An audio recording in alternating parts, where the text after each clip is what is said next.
Lecture du livre de Ellen G. White, intitulé Message choisi, volume 1.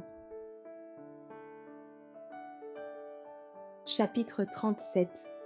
De même, je vous envoie. L'incarnation, la nature du Christ. Comme le Père m'a envoyé, moi aussi je vous envoie. Jean 20, verset 21. Nous devons rendre témoignage à la vérité telle qu'elle est en Jésus, aussi fermement que l'ont fait le Christ et ses apôtres. Confiant en l'efficace du Saint-Esprit, nous devons attester la miséricorde, la bonté, l'amour d'un Sauveur crucifié et ressuscité. Ainsi, nous serons des instruments grâce auxquels les ténèbres seront dissipées dans bien des esprits, et de nombreux cœurs feront monter vers Dieu leurs actions de grâce et leurs louanges.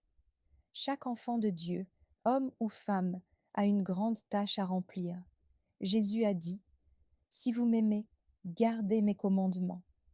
Et moi, je prierai le Père, et il vous donnera un autre consolateur, afin qu'il demeure éternellement avec vous. » Jean 14, versets 15 et 16. En priant pour ses disciples, il a dit qu'il ne priait pas seulement pour ceux qui se trouvaient alors en sa présence, mais encore pour ceux qui croiront en moi par leur parole. Jean 17, verset 20, il a dit aussi : « Vous avez entendu que je vous ai dit : je m'en vais, et je reviens vers vous. Si vous m'aimiez, vous vous réjouiriez de ce que je vais au Père, car le Père est plus grand que moi. » Jean 14, verset 28. Ainsi nous voyons que le Christ a prié pour son peuple, à qui il a fait de riches promesses, lui assurant une pleine réussite en tant que son collaborateur. Celui qui croit en moi fera aussi les œuvres que je fais, et il en fera de plus grandes, parce que je m'en vais au Père. Jean 14, verset 12. Qu'ils sont grands les privilèges de ceux qui croient aux paroles du Christ et les mettent en pratique. Ce qui nous rend capables de vivre dans la sainteté, c'est la connaissance du Christ en qualité de porteur du péché, en propitiation pour nos iniquités. C'est cette connaissance qui assure le bonheur de la famille humaine. Satan sait que, sans cette connaissance, nous tomberions dans la confusion et serions privés de force. Notre foi en Dieu s'en irait, nous laissant en proie à tous les artifices de l'ennemi. Il a imaginé des plans subtils pour détruire l'homme. Il se propose de jeter une ombre infernale, comme un drap mortuaire, entre Dieu et l'homme, pour que Jésus soit dérobé à notre vue et que lui puisse nous faire oublier le ministère d'amour et de miséricorde, nous empêcher de progresser dans la connaissance du grand amour et de la puissance de Dieu mise à notre disposition et intercepter tout rayon de lumière émanant du ciel. Le Christ seul pouvait représenter la divinité. Lui qui avait été en la présence du Père dès le commencement, lui qui était l'image empreinte du Dieu invisible, lui seul pouvait suffire à accomplir cette œuvre. Impossible de révéler Dieu au monde par des mots. Par une vie pure, faite de parfaite confiance et d'entière soumission à la volonté de Dieu, une vie humiliée devant laquelle les séraphins célestes de l'ordre le plus élevé eussent reculé. Dieu lui-même devait être révélé à l'humanité. À cet effet, notre Sauveur recouvrit sa divinité de son humanité. Il se servit des facultés humaines, seul moyen de se faire comprendre par les hommes. L'humanité ne pouvait être atteinte que par l'humanité. Par sa vie, il a manifesté le caractère de Dieu dans le corps que Dieu lui avait préparé. Il a été en bénédiction au monde par sa manière de vivre la vie de Dieu dans la chair humaine, montrant ainsi qu'il était capable d'unir l'humanité à la divinité. Notre mission au service du Christ. Le Christ a dit : « Personne ne connaît le Fils, si ce n'est le Père. Personne non plus ne connaît le Père, si ce n'est le Fils, et celui à qui le Fils veut le révéler. Matthieu 11, verset 27. Combien peu l'on comprend l'œuvre magnifique du Fils de Dieu. Le salut du monde était en sa main. Le mandat donné aux apôtres concerne aussi ses disciples aujourd'hui. La repentance et le pardon serait de prêcher en son nom à toutes les nations, à commencer par Jérusalem. Luc 24, verset 47. Notre Sauveur a tout pouvoir dans le ciel et sur la terre. Matthieu 28, verset 18. Cette puissance nous est promise. Vous recevrez une puissance, le Saint-Esprit survenant sur vous. Et vous serez mes témoins à Jérusalem, dans toute la Judée, dans la Samarie, et jusqu'aux extrémités de la terre. Actes 1, verset 8.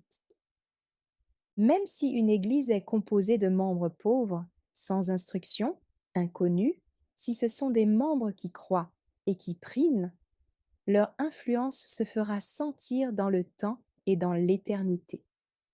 S'ils s'en vont animés d'une foi simple, comptant sur les promesses de la parole de Dieu, ils peuvent faire beaucoup de bien. S'ils font briller leur lumière, le Christ est glorifié en eux, et les intérêts de son royaume sont servis. S'ils se sentent individuellement responsables devant Dieu, ils chercheront des occasions pour travailler, et ils resplendiront comme des flambeaux dans le monde. Ils donneront un exemple de sincérité et de zèle fervent, travaillant au salut des âmes en harmonie avec le plan de Dieu. Les pauvres eux-mêmes, les ignorants, s'ils le veulent, peuvent se placer à l'école du Christ, qui leur enseignera la vraie sagesse.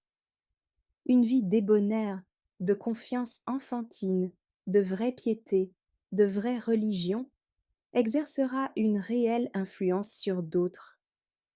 Des personnes très instruites courent le danger de compter sur leur science livresque plus que sur Dieu. Elles négligent souvent de chercher à connaître les voies de Dieu en luttant avec lui dans la prière secrète et de s'emparer des promesses divines par la foi. Ceux qui ont reçu l'onction céleste iront de l'avant avec un esprit chrétien, cherchant des occasions d'entrer en conversation avec d'autres personnes pour leur faire connaître Dieu et Jésus-Christ qu'il a envoyé. Les connaître, c'est la vie éternelle. Ils deviendront des lettres vivantes, révélant aux hommes la lumière du monde. Le Christ a donné à chacun sa tâche. Marc 13, verset 34. Il s'attend à ce que chacun accomplisse fidèlement son œuvre.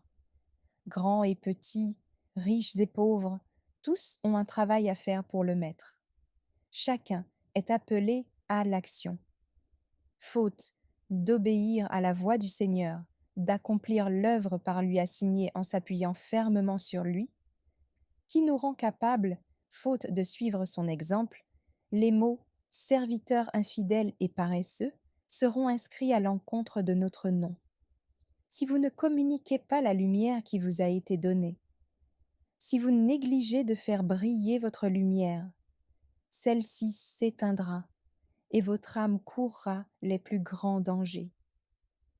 À tous ceux qui connaissent la vérité, Dieu dit « Que votre lumière luise ainsi devant les hommes, afin qu'ils voient vos bonnes œuvres et qu'ils glorifient votre Père qui est dans les cieux. » Matthieu 5, verset 16. Donnez à d'autres la connaissance de la vérité. C'est le plan de Dieu en vue d'éclairer le monde. Si vous ne vous tenez pas à la place assignée, si vous ne faites pas briller votre lumière, vous serez envahis par les ténèbres. Dieu demande à tous les fils et à toutes les filles de la famille céleste de se tenir bien équipés, de sorte qu'à n'importe quel moment ils soient prêts pour l'action. Un cœur attendri et rendu compatissant par l'amour de Jésus saura trouver de précieuses perles pour l'écrin du Seigneur Jésus. Merci d'avoir écouté cette lecture. Si vous avez des questions ou des remarques sur le thème abordé, n'hésitez pas à les partager dans les commentaires et notre équipe ne manquera pas de les considérer. À bientôt sur lereste.org.